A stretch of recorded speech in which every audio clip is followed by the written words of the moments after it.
baby.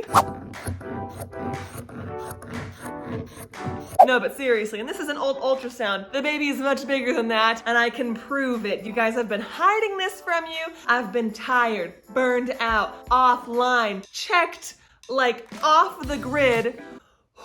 It's been exhausting. Honestly, this whole thing's been exhausting. But I'm finally to the point where I'm excited about it. Took a minute. Even though I am full on 30, I will still go to the grocery store and I'll be like, oh my gosh, people are probably like, she's such a young mother. She can't be older than 21. Girl, you're 30, you're full on 30, you planned this, and yet somehow it still feels weird and like oddly embarrassing. But I'm finally excited about it. It's taken a while to get here, but it feels good. I'm glad we're here. And obviously what we're going to do is make the outfit that Padme wears when she's pregnant and on Mustafar, because what else would I do? Like, what do you even expect out of me? Something like cute and aesthetic and off Pinterest? Sure.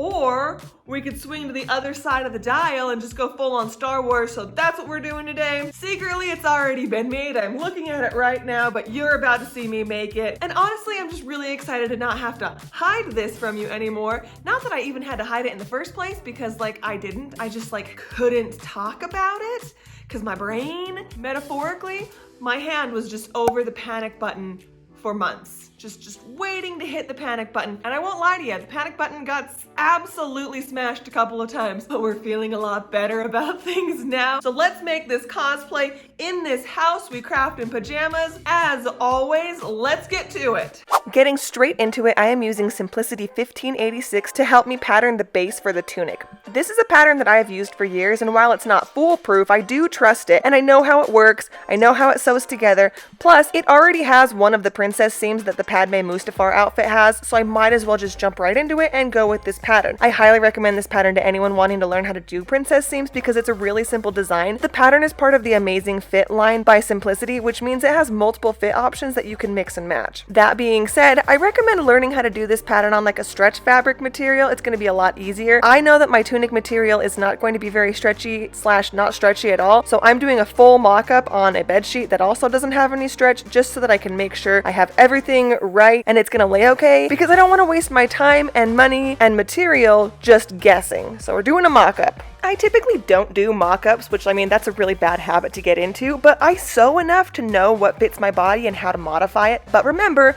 I am pregnant with child, a sacred and holy vessel. Okay, I'll stop. But my boobs got bigger than ever, you guys, and I have a full-on massive baby bump these days. Basically, what I'm saying is I have no idea how to pattern things for this ever-changing body of mine. So lovely. What a blessing. Oh dear. So making a mock-up really seemed like a no-brainer, and if I wanted to get any chance of getting this cosplay to look right and fit remotely okay, I knew I was gonna have to put some work in before I just started cutting willy-nilly. But so far so good, and everything fits fine, so it's time to add in the additional princess seam. So I'm literally just penciling in where I want that seam to go, and it really is just as easy as draw a line, cut line, pin both sides together carefully, and sew it back together. This additional seam, in my opinion, is really just for looks. The bodice fit just fine before I put it in, and I'm trying to get my tunic to look as similar as possible to the one that my queen Natalie Portman wears as Padme Amidala on Mustafar right before she gets choked out by, well, you know what, actually, I'm not going to be the one to spoil Star Wars for you, like if you've never seen it. So let's talk about that time right before I started this project that I had my sister come over and wrap me in plastic and duct tape to create a horrifying pregnant body double for me. This was the first time I really grasped just how much my body had changed in the past few months, mostly because I've been in my Adam Sandler era wearing really baggy clothes and doing a lot of lounging and heavy breathing. And to answer the question I'm sure you're all dying to ask, yes, my back hurts all the time. Every part of me is so uncomfortable, and if you've been around here for a while, hopefully now it makes sense as to why I've been feeling so burned out and tired all the time. And you know what's sick and twisted? Feeling like that during pregnancy is normal. The very audacity of the situation makes me want to puke, and my current circumstances make that a very real reality. So cool. Alright, where were we? I trimmed down the bodice, and then I cut the bottom part of the bodice into an inverted V shape right underneath the bust line. Then I started working on the peplum-like skirt part of the tunic. It was about here that I started feeling really grateful that I had decided to do a mock-up, because even though this cosplay looks simple, it does have some small, technically challenging patterning and sewing going on to it, so I don't know if I would have been able to just figure it out on the fly using my actual cosplay material. So maybe I'll do more mock-ups in the future, who knows? Secretly, I love the chaos. So now that I know the darn thing works, it's time to label each piece very clearly, including instructions, and deconstruct the whole thing. I'm like seam ripping everything. It's gonna be my pattern, essentially. That was the whole point.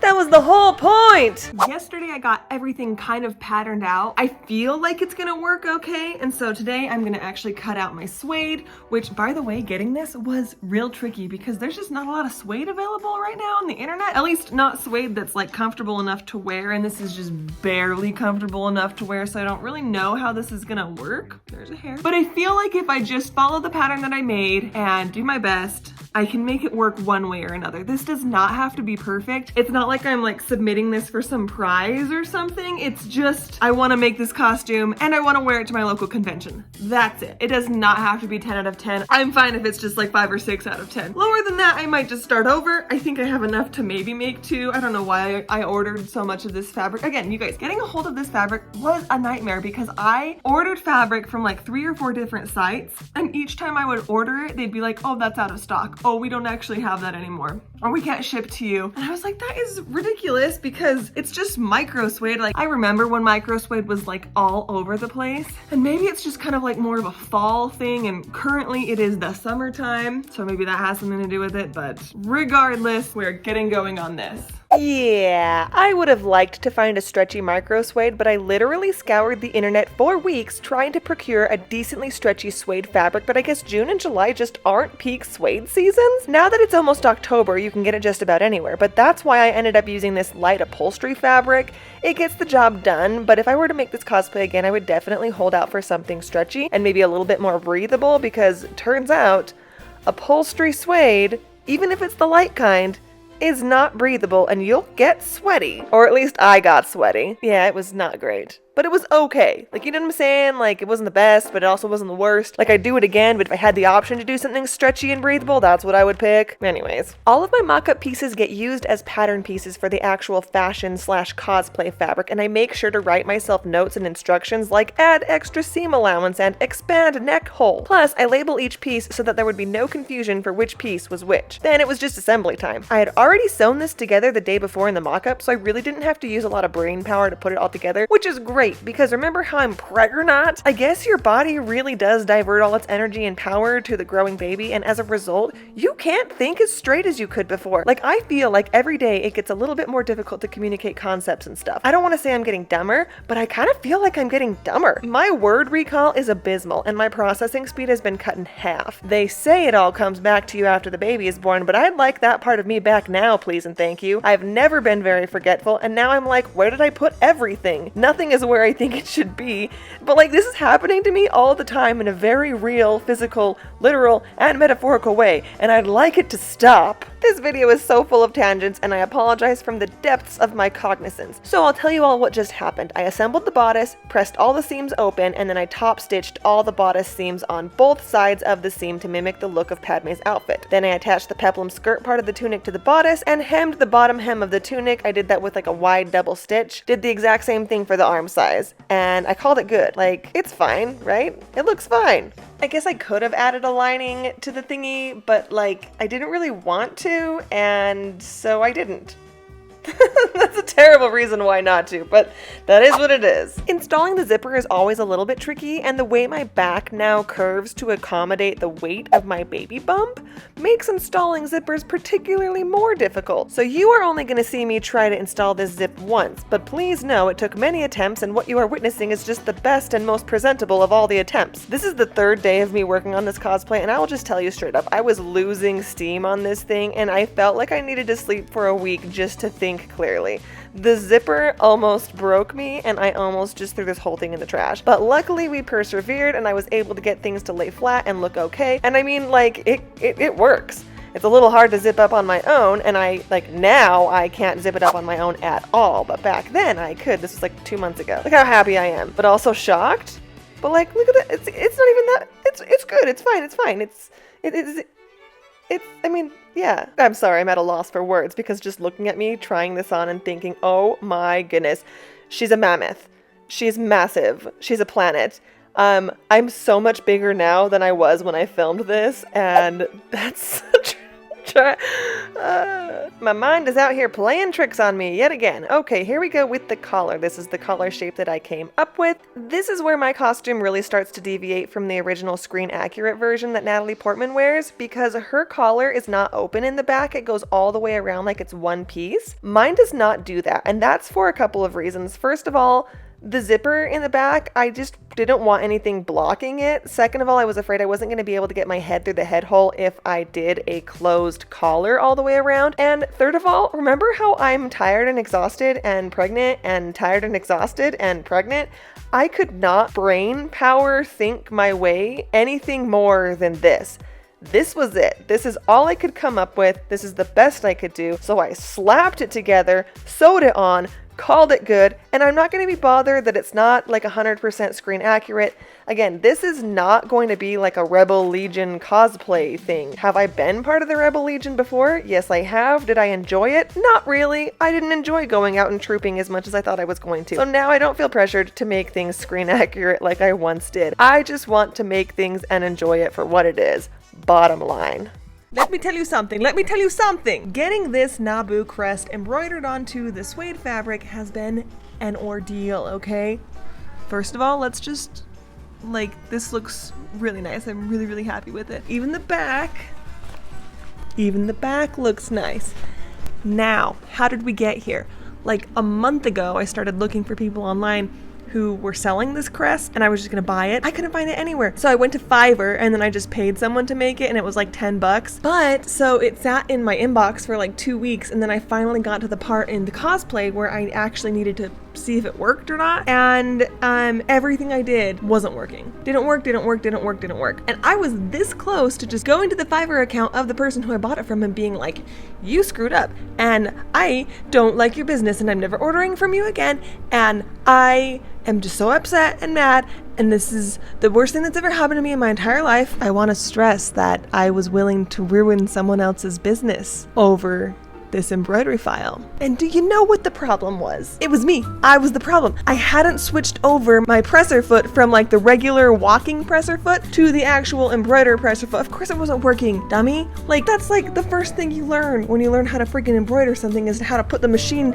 together. But like I've probably said before with the voiceover on this video, I am consistently getting like a little bit dumber every single day. I'm forgetting a little bit more every single day. I'm a little bit more uncomfortable every single day. And turns out this is just part of my life right now, but I'm fighting against it. And so, with that being said, I have this piece of fabric ready to go. I already did the little iron-on part, so I just have to hoop it up, and then we're gonna stick it in the machine, and then it's just gonna do its whole little thing, and then I will be one step closer to finishing this cosplay, and I'm gonna take that as a win. I literally only bought my current sewing machine because of its embroidery capabilities, and so far I have loved it. The fact that I didn't change out the presser foot is but a small misstep, because this machine has been really, really good to me. I recently purchased the expanded embroidery hoop pack so that I can hoop up smaller designs like this Naboo crest without wasting so much backing material like I did here, but at the time of making this video, I was just happy to be able to get it done at all. A win is a win. I don't care what they say, a win is a win. Now let's talk about this like hoop burn situation that's going on here. Micro suede, maybe not all of it, I don't know, but this micro suede ironed really, really nicely. Like you can see I've got my fancy Oliso, however you say it, I don't know, iron thingy, and it literally just like pressed all of the hoop burn right out of the fabric, and that doesn't always happen, but heads up, this Fuse and Tear by Pellon, 10 out of 10 recommend. It worked so well. It was so appropriately stiff and sturdy. And why am I using a microphone cord as a measuring device? You know what? It's happened before. Oh, by the way, we're making the armband things. I don't think I've even mentioned that yet. That's how discombobulated this whole process was and still is. Pure chaos. Embrace it. Just go with it. It will happen to you. It happens to me all the time, and you just gotta roll with it. My main goal with these arm thingies, armbands, arm socks, I don't really know what to call him. It's the part of the costume that she wears on her arms. The fabric, remember how it's not stretchy at all? That was just not gonna work because I need to be able to bend my arm and wrist, and these are like pretty tight. So what I ended up doing is I went to the store and I found some stretchy spandex that matched, like, honestly really, really well to my micro suede, and I just cut in, like, I don't want to call it a channel, but like an extra piece, and I just sewed that stretchy piece in there, and that solved all my problems because now I get the look of the suede, but the stretchy piece matches the same color, and it affords me just enough mobility to be able to wear these bad boys and be comfortable in them. Genius move there on my part. It's almost as if I maybe looked it up and saw that other people had already made this costume, and that's what they did, so that's what I did. Obviously, if I was already using stretchy material in the first place, I wouldn't have to add in a stretchy panel, but because my micro suede is completely non-stretch, you do what you gotta do and make it work. I decided to go the easy route with hemming the top and bottom of the arm sock tubes. I just folded them over and then zigzag stitched that fold down. You really don't have to be out here doing the most to get the right effect. Like, sometimes I do the most and it's fun and challenging and looks great, and other times I'm cool just getting the darn thing done and over with, and that's how I felt about this cosplay. Moving on to the leather harness part of the outfit that no pregnant person, I repeat, no pregnant person would just willingly wear because it's just one more thing to deal with. But this is Senator Padme Amidala of Naboo we are talking about here, and her style and aesthetic are arguably her top priorities. Like, this is a gal who sleeps in a nightgown with pearl sleeve thingies, so clearly not an Adam Sandler character like myself, but I digress. We're making tubes. My little tubes are just straight. They should not have just been straight. There should have been some curve aspect to them to get them to lay completely flat, but I chose to just do it really quickly instead of doing it really good like most of this cosplay. Also, that's not real leather, it's just vinyl, and it's getting the job done just fine. The look is looking. I could not do this part on my own, so my sister came over and she very ceremoniously helped me make the harness. Like, what?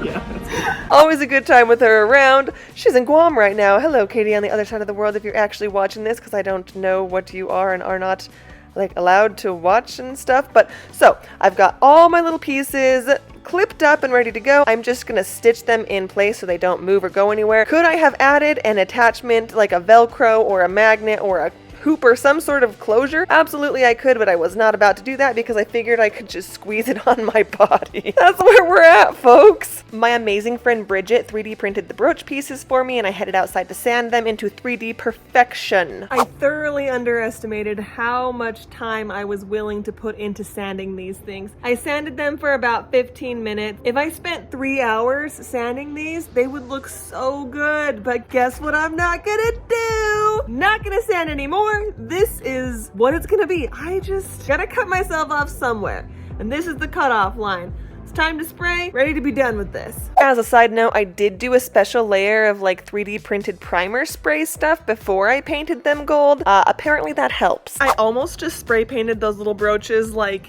out here on the gravel, but I decided to do it inside the shed a little bit because I was like, oh, let's just protect it. And now it's pretty blue skies and it's raining, so that was a good call on my part. Raindrops on grill tops and raindrops on sidewalks, and it doesn't even look like it's raining, but look carefully and you can kind of see it. I'm so glad I didn't leave my painted pieces out in the elements. We also went to the county dumps that day, and I thought I'd share with you all a little bit of a field trip. It got really windy, and then this like spray truck came by and made everything really muddy, and if it didn't smell bad already, the water made it smell worse. You guys, it's been multiple days since I last worked on this. I don't know what my problem is. I just can't keep things linear. It's cause you pragnat. This is what we have, all right? I am stoked with how it looks. I also understand and know it could be better. I'm not gonna work to make it much better than this. I'm tired, I'm exhausted. The con is in like a few days, and honestly, I'm happy about this. There's another little piece, this guy right here. I didn't even spray the backs. That's just poor planning on my part. I might spray them later, but for right now, I'm just gonna rub and buff the crap out of them to make them look a little bit less flat, and then we're just gonna stick them onto the belt and tunic, and it's over. And it's con time, and I'm excited for that. So let's just do this last little part and be done. Rub and Buff is such a cool material to use to give things a metallic look, but it turns out that these little tubes of Rub and Buff don't just casually last forever. They dry up and get really hard and clogged, so I tried using a sewing pin to attempt to poke a hole in the tube large enough to squeeze out some product. Luckily, I only needed a little bit because it was not giving. Now that I know this, I will use my tubes of Rub and Buff more intentionally and not let them get old and expect them to do the job of a newly opened tube. And just like that, it was time to go to the convention. I was supposed to do 3 panels at this con, but I contacted the showrunners and told them that I really could only commit to doing 1 because there's no way I was going to make it to all 3 days of the event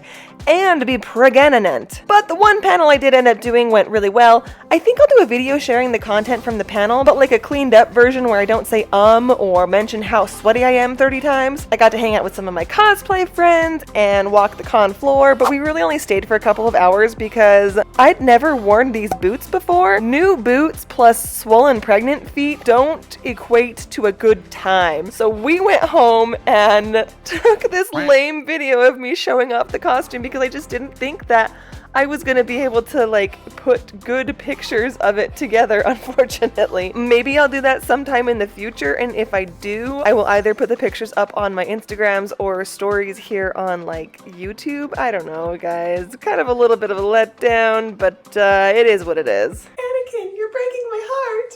Probably fine, right? So that's it. We made it. It's done. I feel like now is a really good time to just do a general overview of like what I actually wore when I wore this, because this was not a tutorial. I mean, you guys, if you've been around for a while, you know I don't make tutorials. I just kind of bring you along for the process of making something, and we're all just hoping for the best. Like, we know it's not going to be the greatest thing in the entire world or the most informative thing, but hopefully we have a good time, and hopefully it's not the worst thing in the world, right? So my base layers, this is what I did. I put like a brown tank top just underneath this. The tunic is made out of upholstery fabric. It's really not the most comfortable thing in the entire world. It kind of irritated my skin when it was like directly on my skin, so I decided to just give myself a little layer underneath just to kind of like mitigate a little bit of the uncomfortable, itchy, scratchy fabric feeling. And then I bought these maternity leggings off of Amazon. I'll link these below, but I gotta be honest with you, they're not the best. They do get the job done. They're fine. They have plenty of room for like your belly to go. A lot of people that do this cosplay aren't actually pregnant, and honestly, that's the way to go, because cosplaying while pregnant and walking around a convention expecting yourself to be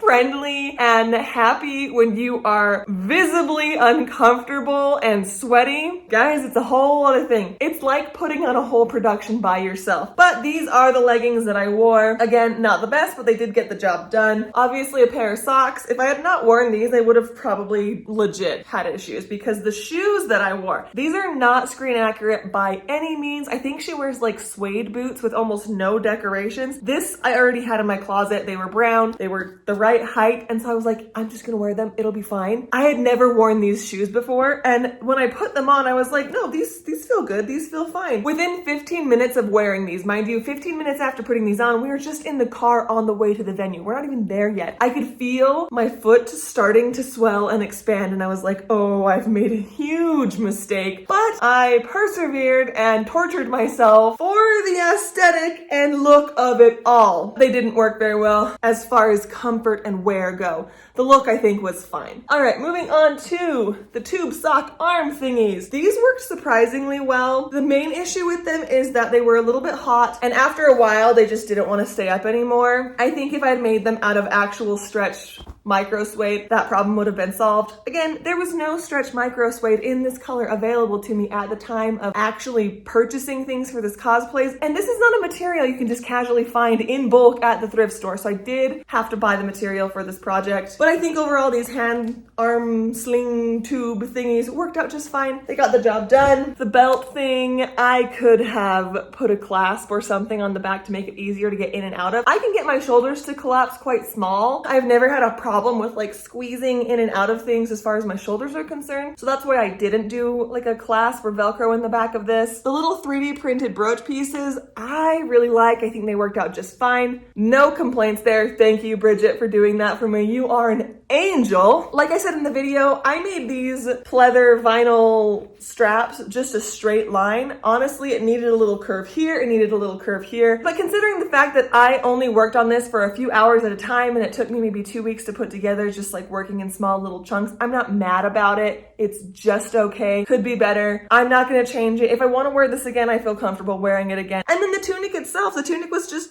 it was fine. Like, it worked just fine. Looking at it right now, I can see there's a giant pit stain from where I was really sweaty all day, and I'm sure everyone noticed that, but we're kind enough not to comment on it. Yeah, and it was totally okay. It was totally wearable. The character was obvious. I feel like most people knew what I was, especially if they were Star Wars fans or had seen any of the Star Wars. This one is from episode 3, by the way. The thing about, oh, it's gonna fall over. Broken? No, it's good. Something that I mentioned earlier in the video is that the back of my collar does not go all the way around. In the screen accurate version, this collar is like one piece and it goes all the way from here to the back and to the front. Because my costume fabric is not stretchy, I didn't think I was gonna be able to get my head through the head hole, and I wanted to install a zip down the back. I just couldn't conceptualize doing all of that with what I had, so this is what I came up with. I'm not mad at it. If you feel like you're gonna make this costume and you really wanna make it screen accurate, that's a detail to keep an eye on, that it needs to be like one piece straight across the back. I didn't do that. I don't think it's that important. The hair piece. So this is my hair piece. I feel like it looks really good just like on its own. I feel like it's less good when it's actually on my hair. Part of that is because it's a little bit too big and a little bit too bulky. And then the other part of it is I pinned it in the back of my hair, but I like didn't do the greatest job in the world because we did it while we were in the parking lot waiting to go to the venue. Like, I didn't have this in my hair when we were driving to the con, and just getting ready in my own bathroom with all my supplies and my mirrors and the good lighting makes a huge difference. But I just decided to do this when we got there. But I mean, it's fine. It does look good. It's recognizable. I think that this really pulls everything together. If I were to ever make this hairpiece again, I would make it slightly smaller. Is it going? Yeah. But yeah, that's the costume. Do I give it a 10 out of 10? Absolutely not. But it's a solid 8.5, almost 9 out of 10 by my personal standards. It looks like the character, it fits well, it's functional. Honestly, the only down parts about it are the shoes are trash, the hair thing's a little bit too big, and I wish I could find better actually stretchy micro suede for the tunic. But other than that, we're golden, and I'm happy about this. And I am mostly just glad you guys know a little bit more about what's going on in my life right now, because things have been a little crazy and wild. As far as the baby goes, we are both healthy and right on track. Things are going really, really well. I haven't quite decided how much I'm going to reveal online about our like new family situation, just because I don't think it's quite fair to just constantly be showing someone else's face on your monetized platform. And like with all the mommy blogging issue things that have been coming up lately / in the news for the past years, I just don't really want to be that kind of person. So with that out of the way, thank you guys so much for watching. Thank you for subscribing and for being a part of this journey, if you can even call it that. Oh, yeah. If you are not subscribed yet, now is the time. Hit that bell icon and get notified when I post. Again, my posting schedule is not super frequent right now. It's just kind of sporadic, and I'm posting when I have videos to post. I am working on stuff so that I have things to like release, but I can't make any promises because I don't know when this baby's gonna actually get here. There are so many tangents in this video, I'm not even gonna say sorry for it. I'm trying to wind it down, try and end this video. Thanks for watching, and in this house, we craft in pajamas. We're having a baby! We're having a baby! We're having a baby! We're having a baby! We're having a baby! We're having a baby! We're having a baby! No, but seriously.